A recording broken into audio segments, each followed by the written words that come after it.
What I always say is in Eastern Kentucky, as Lori said, there is no cookie cutter approach. There is no easy answer. There is no one way to do it. And I always say,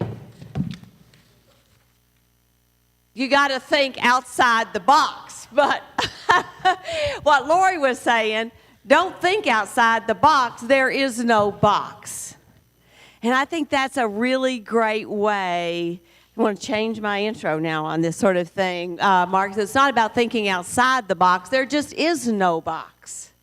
When you think of some of the ways that people have approached this in small towns like Ammon, Idaho, with an open network and assessing properties that stay with, there's lots of ways to think creatively. I could not be happier this morning when you mentioned working with water lines and water distribution. Eastern Kentucky and the Commonwealth of Kentucky has probably the most rural water lines of any state in the nation. And so why haven't we, Mark, laid cable along those water lines? Why haven't we laid fiber cable when we did an entrance into an industrial park? Why haven't we done those? And so when do we start? Those are the kind of ideas and thinking differently and creatively. And not just outside the box, but there is no box. We have to begin to do, I think, in our rural communities, not just Eastern Kentucky, but across the country. So, as you all know, when Lonnie Lawson and Larry and I and our advisory group, and I think a couple of them came in, Daryl Maynard and Keith, from People's Rural. I think they came in after Gail and I stood up a while ago. But anyway, our advisory group, we put together these workshops, and we had 4 core curriculum. Lori touched on one of them. It was ownership and financing. They go together. The other one was building plant and maintaining a plant. You can build it, but if you can't afford to maintain it, it's not going to provide the services. The third one was community engagement, getting communities involved. You saw us do that with the youth today. And then the fourth one was about providers and partners. Because the thing we are also blessed with in Eastern Kentucky is a number of rural telecom providers, independents and cooperatives. Yes, we have a big chunk that's generally AT&T, but we have a lot of small independent rural providers, and then of course there are the cable providers in the small town centers. So there's people out there that know this business, and as Lori said, you don't have to reinvent the wheel. There's a lot of people that understand head-end equipment and technology, things that I don't understand. There's a lot of people that understand digging and splicing and all the right-of-ways and pole attachments and moving it up and down and all those things that I don't understand. So where are those resources? If you're a community leader and you're trying to decide, do we build a network? Do we build it and own it and operate it? Do we build it? Do we overbill the local cable company? Who do we go to help us run this thing? Because it's a lot different running a heavily regulated, dynamic telecommunications company than it is to run your water company or your public utility of some sort. So who else out there knows this stuff? How do we take advantage of them? What are our current providers doing? And let me tell you a good reason to look to your neighbor for this. These people are based here. If your small telco or cable operator is here, they have employees, they pay payroll taxes, they have knowledge and skills, and they contribute to your local economy. When you try to run them out of business by competing with them in a way that your community can't support 2 or 3 or 4 or whatever it is, then you're also impacting those other local neighbors of yours and local citizens. So how do we all begin to tackle these areas that do not have the resources to just go out and build a whole network? Where do we look for partnerships? And so our panel today is my favorite new topic, and it's about partners and providers. Now, the reason I've chosen the individuals here today is because they bring resources to your community. They are there, they're providing some sort of infrastructure ability. Sometimes we discount those local telco providers because they've been doing that business in that designated area for a long time. The problem with our small telcos, and I love them, they're mine, but is that they've been operating often in a very designated footprint. What do they know about competing? What do they know about taking the market share away from someone else? AT&T, they're going to be the bad guys in the discussion pretty much. So how do we take those customers away? What do those people know about that? Because they've always operated in a very designated area. There's some of the things that they have to change their culture. They have to think about their business differently. So I have someone talk about that. Then we have someone to talk about the electric companies. I see the electric companies all over the place that are beginning to get involved because no one else is providing broadband. Who has right-of-ways? Who has poles? Who has a crew that can go up and string that fiber? It's your electric companies. And so we have both a public utility here today, and we also have a electric cooperative. They can tell you about what they do have, what they think about broadband, how they use it within their substation connections, what resources do they have in your community. And then we have someone who has said, we know how to blend those two. We're doing it now. We're forming partnerships. And so that's what we're going to talk about in the next few minutes. And as I said, it's my favorite. So I'm very delighted, and I'll just introduce the individuals at this point, to have with us Carol Wright. Carol Wright is the CEO of Jackson Energy Cooperative, 15 counties. And did I write this? Is it 15,000 accounts? Huh? 52,000 accounts. So that's how many customers are out there that they are paying money to Jackson Energy. That's a big chunk. So think about the resources that Carol and a similar electric cooperative across the Commonwealth. Bill Grigsby, the owner of Thacker Grigsby Telephone Cooperative, started in 1919. And that was before the Rural Telecom Act in 1945. And you operate in Knott County primarily, and then you have branched out. So you have now partnered with TVS Cable. You're doing triple play, which is, of course, phone, video, and telephone outside your original footprint, right? Yes. So we appreciate him being here. So that's going to be his frame of reference to what he brings. He's outside his original footprint. He's taken a little risk and gone out there. And co-ops, I love them, but my God, are they risk averse? They've been operating in that safe little place for so many years, electrics and telcos. They've been risk averse. How do you pull them out? As a city manager, as a mayor, as a county judge, how do you give them a little bit of security in stepping outside of that safe box? And then we have Jacob Colley, and Jacob is with External Affairs and the manager of that office for American Electric Power, an investor-owned utility that operates here in Perry County and a large section of eastern Kentucky, right? And they do a lot of things for your communities. They're already very engaged in helping. How can they incentivize? How do these three entities, if they became a part of your project, how do they bring the cost down? What resources do they bring to the table?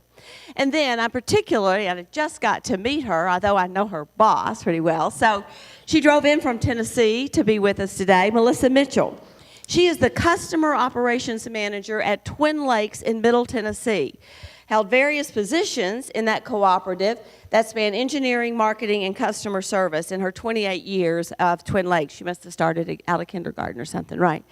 And then recently, they have played a key role in that Twin Lakes, has just partnered with an electric cooperative. And she's going to tell us about that. The electrics build the lines, and then you all provide all the services. The other interesting thing that her company has just done is 4 of the rural telcos came together, formed a cooperative business called Foresight, F-O-U-R-S-I-G-H-T, real creative.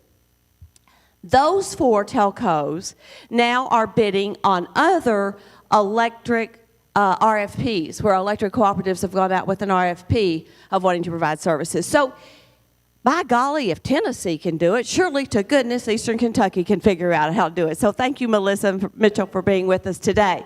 We're going to start with just a brief introduction to each of these. I'll tell you a little bit more about themselves, and then we'll get into some Q's and A's. So get your questions ready. Bill Grigsby, you've been around since 1919, so I'm going to start with you. I feel like I have. First of all, Thacker Grigsby is a commercial company, a Stock Hill company, not a cooperative. But it's a mainly family-owned company. It's been around, like Hilda said, since 1919. But One of the first things I want to mention is that you're sitting in a fiber to the home gigabit city right now. We've been providing gigabit service in Hazard, Kentucky for the last year via fiber to the home, of course. Fiber to the home gets really expensive to build, and our most recent contracts with fiber to the home have amounted to $62,000 per mile. So I think when Mr. Falco was talking about what's expensive, you know, you want fiber to the home, but can you afford it? That was kind of what he was alluding to. It's extremely expensive. I think he used the figure of 40,000, but our recent contracts that we've just let in the last 2 months amounted to $62,270 per route mile. And in addition to that, it takes a long time, start to finish, to build a fiber to the home system. From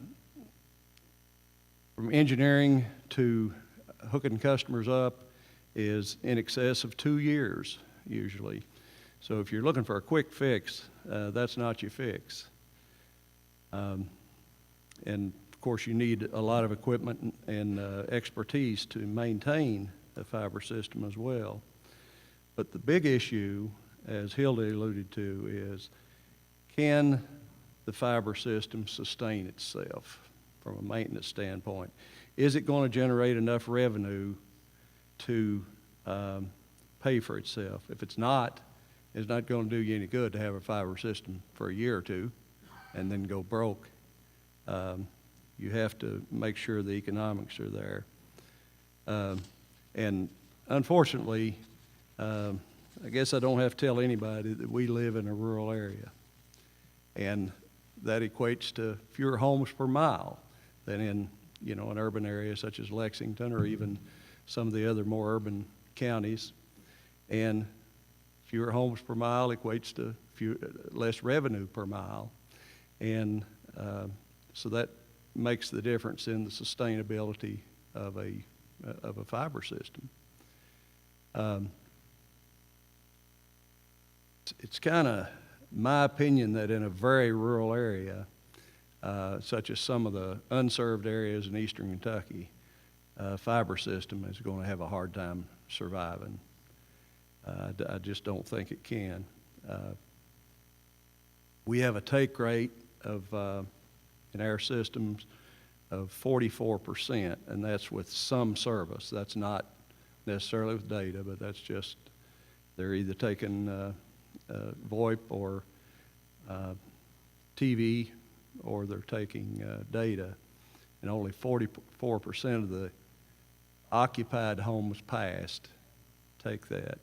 And you have to consider that between 4 and 5% of the homes that are out there in eastern Kentucky are unoccupied right now.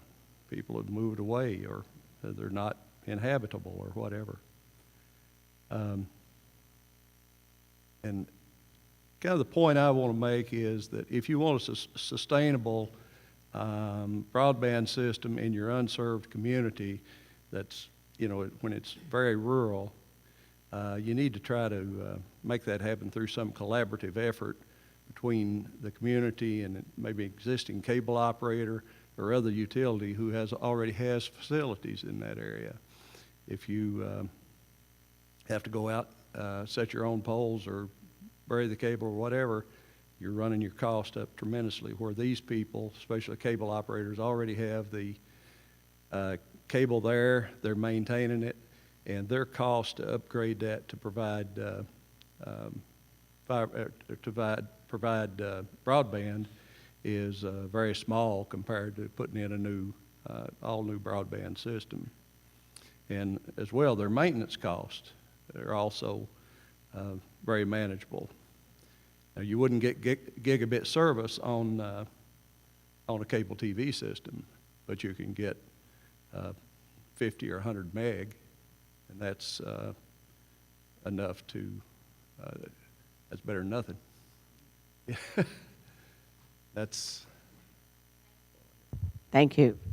Love that. Partner, look for cable operators. Roy's going to love that in the back because he thinks how to leave them out all the time. Carol, tell us about from an electric co-op perspective.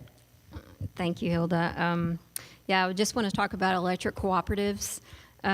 Electric cooperatives can be really good partners when it comes to running fiber, especially in these rural areas. Cooperatives, you haven't been around as long as Bill, but we've been around for about 80 years. We have an extensive history of serving rural areas. We're very familiar with the geographical challenges in our remote service territories. We have poles and wires to every customer in those remote locations. We, as an electric cooperative, we do have the poles and wires. So if we're looking at partnerships, you can leverage our existing infrastructure, which will help your make-ready cost, obviously. We also are very community-oriented. We're local. All the decisions are made at the local communities, local counties. So we understand the broadband needs. We also understand where there are gaps in coverage in those remote areas as well. We have those strong community ties. We know all of the local government, the mayors, the county judges, et cetera. We're involved in the community from all parts or all aspects. So we have extremely strong community ties. And we're very used to managing very large projects that have long payback periods, like fiber. And electrics, especially cooperatives, we need broadband too. We need smart grid. We need to enhance our electrical infrastructure. Jackson Energy has advanced metering infrastructure, and we would like to include some downline automation on our devices on our electrical grid, so broadband would be very useful for us. And one last point, as far as an electric utility or electric cooperative, we can use ADSS, which is all electric self-supporting fiber, and we can put that in the power space. Now, power companies don't like to talk about that. However, some utilities can do that, but they want total control. You can't get in the power space unless you're a qualified electrical lineman and have those technology and skills. However, our linemen work on poles and wires every day. There's no reason why they can't work on fiber every day as well. And I was glad to hear the previous presentation from Lori regarding the feasibility study. There's some things that electric companies and especially electric co-ops need to look at. We have looked at electric or fiber for approximately 7 years now, 5 years really seriously. There's some issues that you need to address as far as a utility. One of those is your legal issues you need to look at. You need to look at your state laws governing your existing organization. Do you have the authority to use your existing organization for a fiber company, or do you have to create a subsidiary? And then every utility has easements. I think that was mentioned earlier today. You need to examine the language of your easements to make sure that you have the proper authority to use those existing easements, or do you have to get new ones? And if you do use those easements, what's your priority as far as using that easement, using the fiber that's attached, selling it, or leasing it to a third-party company? And for a nonprofit, we're nonprofit. Well, obviously we're electric cooperative, we're nonprofit, but we have to look at the tax considerations. You have to make sure that you don't subsidize your existing membership. And if you create a subsidiary, you're going to make sure that you have separate books. Everything's got to be separate. And as far as the feasibility study, electric utilities want to have that business plan in place. To make any decision, our board of directors must have something solid to go on. The feasibility study has to include your financial model, the 10-year financial forecast, includes your pricing model, your take rates, your interest rates, and for other electric co-ops that have done broadband, this is done over several years and done in different sections or phases. So your interest rates do change over 10, 20 years. And you also have to decide if you're a utility, are you going to run the fiber? Are you going to use dark fiber? Are you going to just transport it? Or are you going to provide internet and fiber to the home services? And what about your technology? Technology changes rapidly, and who's going to troubleshoot? Who's going to be your expert on maintaining that technology? And finally, if you're looking at your business plan or your business model, what about your construction phase of that? Who are your contractors? Do you have solid contracts that have progress and performance standards? That language needs to be in those contracts. And what about your material? Lead times can take up to 18 to 24 weeks. You got to make sure your material is there before your contractors show up on site. And then if you operate the fiber, pricing, that was in your initial financial model, but what about your competitors? What if they come up and they cut their prices by half? Can you react? And customer service and maintenance. If you're going to have this fiber company in whatever form, do you have the customer service that can take care of those calls? And who's going to maintain your fiber once it's in the air? And I'll just note that for rural electric cooperatives across the nation that have went ahead and deployed fiber, one of the very most important aspects of broadband is actually adoption. It's more critical than availability, because with rural areas we have anywhere from 5 to 9 customers per mile. So that adoption rate is very critical. And that's all I've got, Hilda. What an excellent overview of all the things that electric cooperatives have to look at. So now let's think about, what does an investor-owned utility, AEP, and how have you all been instrumental in helping communities as they go through these challenges? Jacob, Colley, so pleased to have you. Thank you, Hilda. My name is Jacob Colley. I work in external affairs for Kentucky Power. We're a operating company of American Electric Power. We operate and serve customers in all or part of 20 counties. In East Kentucky, we're kind of interwoven between several cooperatives. We have about 168,000 customers. We're headquartered in Ashland, Kentucky, and we kind of serve the border counties and extend over a little bit west of the border of West Virginia and Virginia, from Ashland down into Perry County and Leslie County is our southernmost points. So Hilda asked me to come and talk a little bit about how we have supported some broadband initiatives throughout East Kentucky within our footprint. One of my main responsibilities in my job is me and my counterpart, Brad Hall, work in economic development and work with our local communities and local economic development organizations in supporting the attraction and recruitment of industry, as well as some business retention and expansion of existing industry. So we've been heavily involved for about the last 5 or 6 years in economic development with our local community partners and local municipality partners, from infrastructure development to our industrial sites, industrial parks, as well as support for community feasibility studies. That was one of the first things that we did when we reinstituted our program. In about 5 years ago, was start reaching out to our communities to look at what strategic plans existed, look at what comprehensive plans existed, and what are the action items, and why was it not working. So about in 2012, we laid out a blueprint for economic success. And we've been working that plan for the last 5 or 6 years. And one of those parts of that plan was looking at how we could assist communities in funding gaps that existed in getting through barriers or hurdles where there were small gaps of $25,000, $50,000. At first, we utilized our shareholders' dollars. We're an investor-owned utility. So anytime we want to do something, it came from our shareholder side of things, and we realized that this was more important to our region than just what we could do. So we developed a program called Kentucky Economic Development Growth Grants.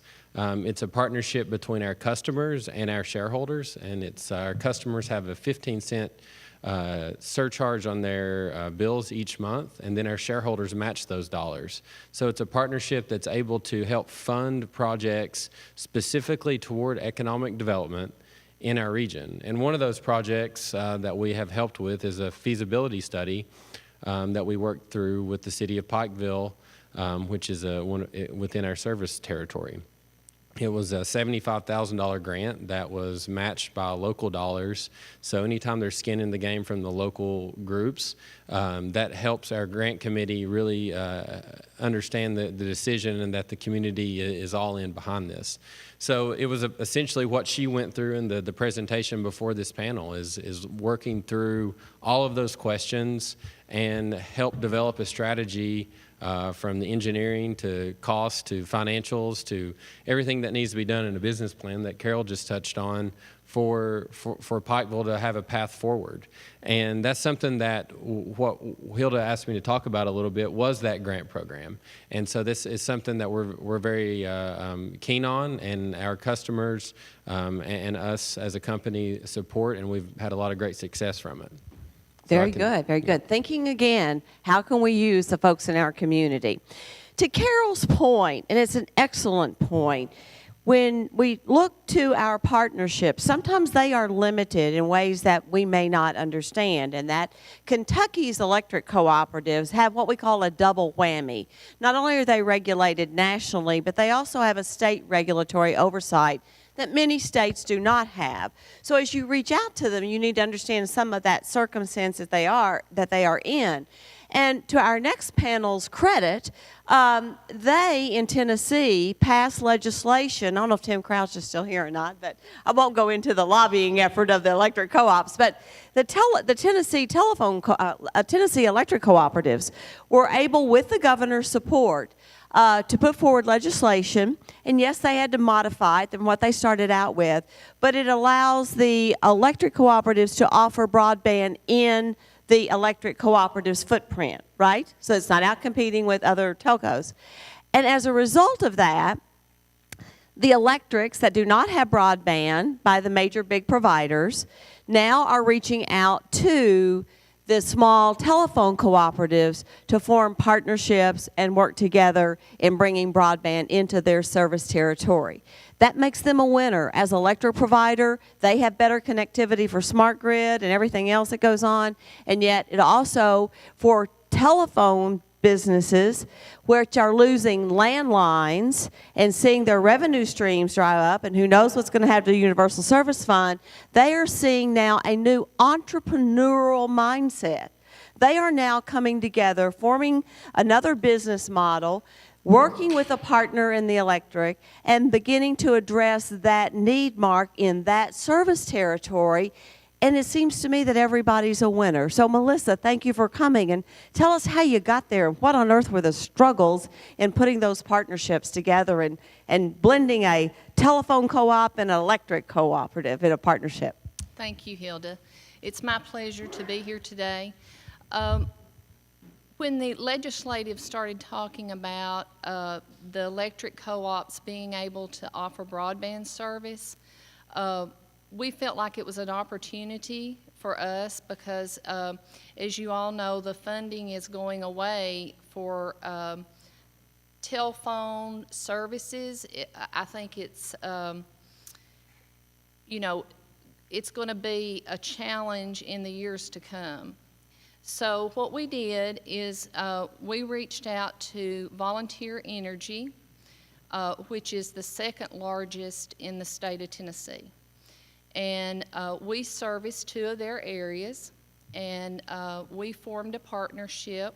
We hired a mutual consultant, and he did a business model to see, if it was going to be financially feasible to do that. And so we're in the pilot project now. 200 homes passed. We're using the crowdsourcing that was mentioned earlier to determine the need in other areas, so that will be the next fiberhood area that we reach out to. What we've done is we have purchased an event trailer. It's going to serve as a mobile office so that we have a presence in that community, because it's about a 2-hour drive from our corporate office. We're in eastern Middle Tennessee, and the area that we're going to be serving is in East Tennessee, close to the Chattanooga area. And it's unserved and underserved areas within Bradley County. So that is a large county. Volunteer Energy serves 115,000 customers over their footprint. They're not going to overlay into any telephone co-op areas. That's part of the restrictions. So the counties that we serve today, of course, you know, they're not going to build fiber there because we already have fiber in that area. We offer gig service to all of our customers. We are 85% built in our co-op territory. We have a CLEC in another market that is larger than our cooperative market. So, and just to business customers. We're not serving any residential customers in that market just because you cannot build a business model on residential services where there's competition. So the businesses were struggling in that market, and it was a county that adjoined our co-op area, and so we filled the need in that area. So we're excited about the relationship with the electric co-op. We handle the tech support. We handle the issues that she was mentioning, you know, the regulatory, all of the things that we feel like that we are the experts in. We're handling that for the electric. You know, they're running the fiber, and then we're providing the service inside the home, which is not where their expertise is, and frankly, they don't want to be in the home. You know, that's not what they're accustomed to. And the struggles that you have with employees, even from our standpoint, keeping them up to date on technology is a constant struggle, and finding the people in our small rural communities that can fill that need is challenging. So we have, you know, we've partnered with them, and we're really excited about that partnership. Thank you so much. It's thinking differently, and you just heard Melissa talk about, I guess, sort of 3 models that are already running within your small telephone cooperative. You're your basic cooperative. You are CLECing, but only from a business standpoint, and then you are partnering with the electric co-op to do basically the inside of the house and let the co-op do the electric co-op do the outside. Now, this gets down to some really basic questions sometimes, and it sometimes gets into our egos. Let's just be honest. And a lot of us here in rural America, rural Kentucky, we like to own our stuff. We like to own our land. It's ours, right? And so sometimes this ownership issue, maybe more times than not, becomes a critical issue here. So who owns the customers that you all provide the in-house operation for the electric cooperative? We own the customer. We bill the customer. They have the relationship with us. But we also incorporate volunteer energy into that because it is their fiber. So what we do is we pay a percentage based on the customer and the return. So as you can imagine, it'll take a lot of years to have a return on that investment, but it is a true partnership in that we pay for the fiber. Mm-hmm. Yes. But so they build it, they own the fiber, they maintain the fiber. Yes. You all do the customer premise equipment, the billing, and that sort of thing, and then you actually give them a fee, which is another revenue stream for them. Marketing. Who markets that telecom service? Well, it's both. Of course, the electric, for any new customers that come in, they have the first point of contact with that customer. So they're a great lead for telecom services. And so it's been dual. we've worked with their marketing team, and they've worked with us on campaigns, and we've incorporated their logo into all of our marketing. The Crowd Fiber is the software that we use, and we have their logo as well as ours on that, because the loyalty is with the electric co-op.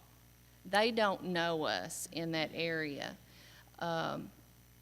So, you know, we felt like it was important for VEC's name to be associated with the services that we were providing because of the loyalty. So it's important for the people to know who you all are, but more important than who that original provider, because that's what they originally know. Right. So Bill, when you started your partnership with the cable, can you tell us just a little bit about that how you got to that point that you were willing to step out and look for a partner? And then what are the biggest challenges in trying to form those relationships that might have otherwise been viewed as competitive or in the past? Well, the reason we got in the cable business in the first place was that we could see that we were going to be competing with the cable company in a market that wouldn't support two competitors, really. And so we wanted to get in a situation where we could provide our services without totally competing with them. So it's just a market opportunity for you Yes. that drove the decision to build out and get into that. And also, the cable company has a much larger footprint than we do. We cover basically Knott County. Uh-huh. They cover Knott and most of Letcher County and a good part of Perry County. Okay. And do you make joint decisions together, or do you come to the table, or do you have a separate entity that sort of runs that regardless of, at what point do you weigh in on those decisions, or your board or whomever? They're managed separately, but we do a lot of things jointly. We come together and in a fiber to the home area, for instance, we will work that jointly. So some people tell me that trust and time are the two things that you have to do in order to get to successful partnerships. And that what they most often break down on are those, you know, that either somebody gets impatient or they lose trust in one another. And I was recently speaking in Santa Fe, and I was speaking to a group of Telecom Association state directors, and the whole panel's on partnerships. And so one of them came up to me later. He said, "I've got a group of those elected people coming to a meeting next week, and we're going to sit down and I'm going to see what they have to say. But the first time they mention ownership, it's over." And I'm thinking, that meeting's not going to go nowhere, because if you approach it with that kind of attitude and line, then I find that that's an immediate barrier. Did you all run into any of those trust issues? No, but one thing that we did was we had our board of directors meet with their board of directors, because our manager felt like that was important for them to understand the business model and how it was going to work, so there wouldn't be any confusion or misunderstandings. Okay. And I think that was probably the key. And Carol, you operate as a manager, and you know, I was just at a comment of, again, electric co-ops can be very traditional. So as a female manager, you're, you know, one of a small group nationally, and one of what, 2 in Kentucky, 3 maybe now, something like that. The telcos have been a little bit more generous in that dilemma. But does this idea of relationship building, how do you view that? Because then you have a board of directors that you have to go back to. So where do you work on those relationships to think where there might be opportunity with a water district that was mentioned, with a telco? And I want to also just put in this context here, you don't have to work with the telco right next to you. And Melissa talked about that. I've got a telco in Minnesota that's client, an electric co-op is 200 miles from them. So talk about those kind of relationship building activities and what you might recommend people think about. Okay, well, Jackson Energy is located right in the heart of People Rule Telephone, and Keith's here today. And we've done quite a few things together. Jackson Energy actually provides 24-hour dispatching after hours for People's Rural Telephone. Jackson Energy has a full maintenance garage. We have quite a few vehicles with our large service territory, and we also provide maintenance to the large fleet from People's Rural Telecom as well. So there's some partnering that's going on right now with People's. We've also been involved in the community creating some economic development councils. People's have been right there with us with 5 different counties working on an economic development council. That's going really well. So there are partnerships. There can be partnerships with an electric and telephone cooperatives as well. Very similar in nature. We both have poles and wires, maybe just different types of wires. Telephone cooperatives usually are a little bit smaller in size and density, and the electric cooperatives are quite a bit larger. So there is some partnership, responsibilities or availabilities for both the electric and the telephone cooperative. Excellent. I saw a hand go up, so I know I get to ask all the questions. Yes, sir. Where's the other microphone? I'll loan you mine for right now. Thank you. I had a couple questions. One for the Twin Lakes project. For customers within the electric co-op's footprint who take broadband, who bills that customer for that service? We do. Twin Lakes bills the customer. So they get 2 bills. They get a bill from the co-op for their electric service? Yes. Okay. Yes, it is separate. And then the other question I had for the electric utilities in Kentucky, we haven't really talked about wireless broadband in this context, but this year LG&E and KU moved to a tariff model for wireless attachments, and I just wonder if your companies have arrangements for wireless broadband attachments, and if they are under tariff or otherwise, or if there's any movement toward a tariff arrangement for wireless attachments. Electric cooperatives, as far as Jackson Energy, we've not been any movement for wireless attachments, and if there were, it would have to be tariffed. However, you've got to consider the geographical area that we serve. We're very similar to Perry County, and our service territory is only 40 minutes from here, so it's very mountainous, very hard, remote areas, and for wireless, you need that signal, and with the mountains and the terrain, it's just very difficult to do. So it's not been an issue for us, and there's no movement whatsoever in our territory. Jacob, anything for you? Probably concur with I'm not aware of a wireless tariff that we have for attachments.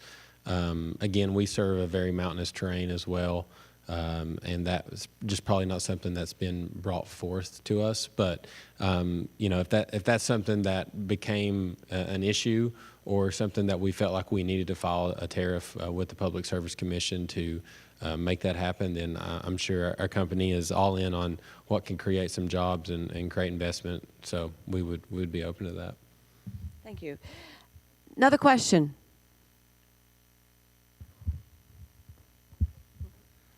There's a new technology.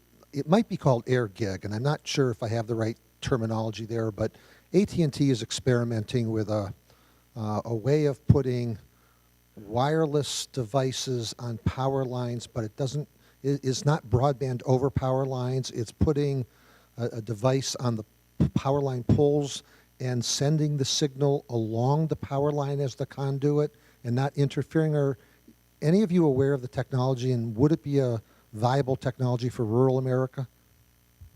Can you say that name again? I didn't catch it. I thought it might have been called air gig. Air gig?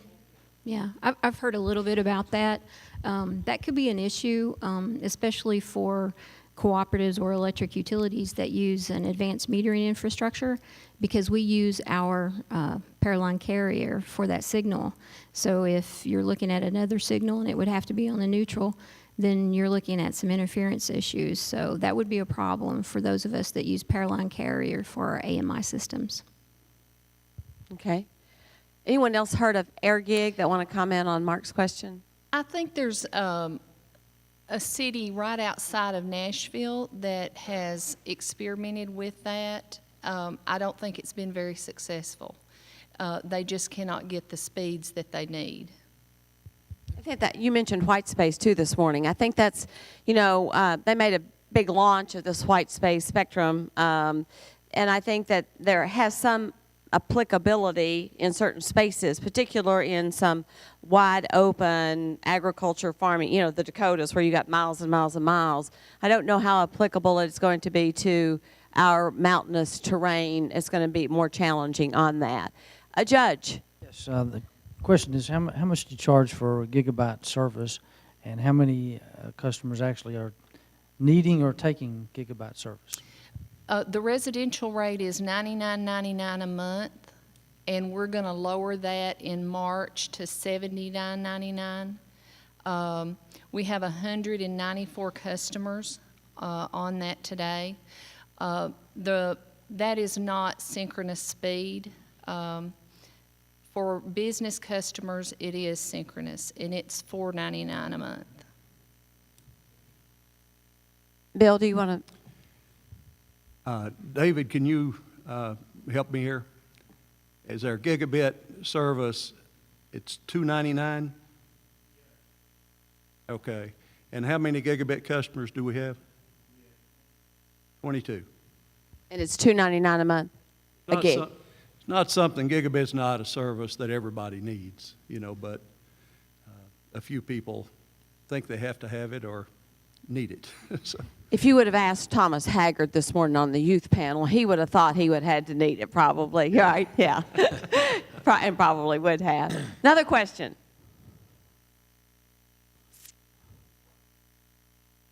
I always have questions.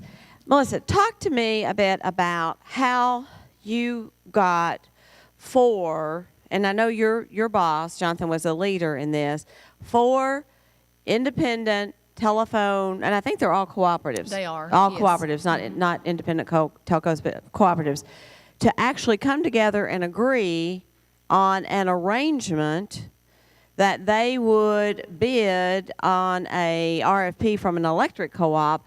What were some of the elements of pulling them together, and how do you share that business? Who's going to do what in that foresight group?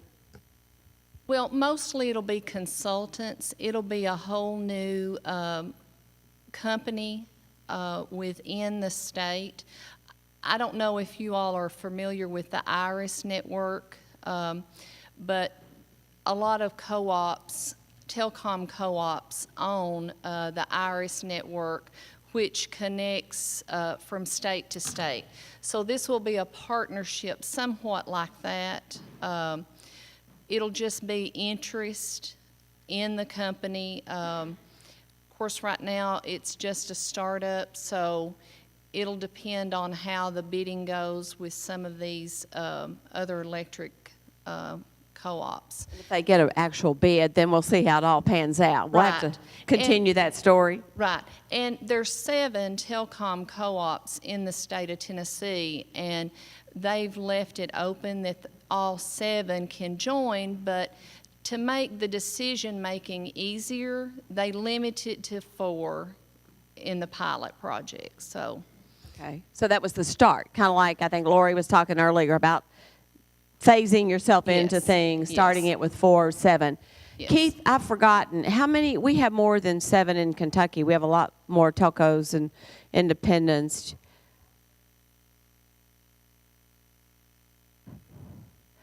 That's what I was thinking, right at 20 altogether. So, and again, the bid that they are on together, is that adjacent to one of them, or is it, is that electric, distances away, or, and is that irrelevant in the decision to bid? It joins one. It joins one of them. It joins one, and the others they're just strong managers with a lot of insight that want to build the bridge as far as funding is concerned, where we're not so reliant on government funding. Okay. Because I think they see that it's going away, and we have to be able to build that bridge, and instead of fighting against each other, working together to make it stronger, better. All of our areas are economically disadvantaged. They're very rural. We have the cooperative spirit that we want to help our neighbors, our friends, our family succeed, and we want our youth to stay in the area. And as the panel before mentioned, they're not going to stay if you don't have broadband service. That's true. Bill, since you've been around since 1919, you've seen a lot of changes in the telecommunications world. You've had to adapt to a lot of those changes. Jacob over here, he's in that new young internet generation that's had all this access. What lessons would you tell or share with him about if you're going to be in this telecom industry? And I've got to tell you, I don't think there is another industry in our society that is as volatile, dynamic, in turmoil, as regulated, as fragmented in many ways as the telecommunication industry. And that's why electrics have a difficult time, because you still hook up electricity the same way you did in 1935 with the REA Act. Telecom has dramatically changed. The regulatory burden is significantly higher. So what about these young people that are in this world of infrastructure in a poverty area, trying to serve their communities, and they got to work with telecom people? What do they need to know? What's the inside the head of the telecom folks? Well, you just have to be very willing to change on an almost weekly basis. And you also need to be constantly looking for new sources of revenue, because a lot of our sources of revenue are just simply drying up. They are doing that. And they're going to continue as they try to open up the telecom industry to a more market-driven industry. Another thing that the electrics don't quite have to struggle with. It's a great panel. More questions? Have they answered all your questions? Give them a big round of applause. They did an outstanding job. Thank you all so very, very much. I appreciate it.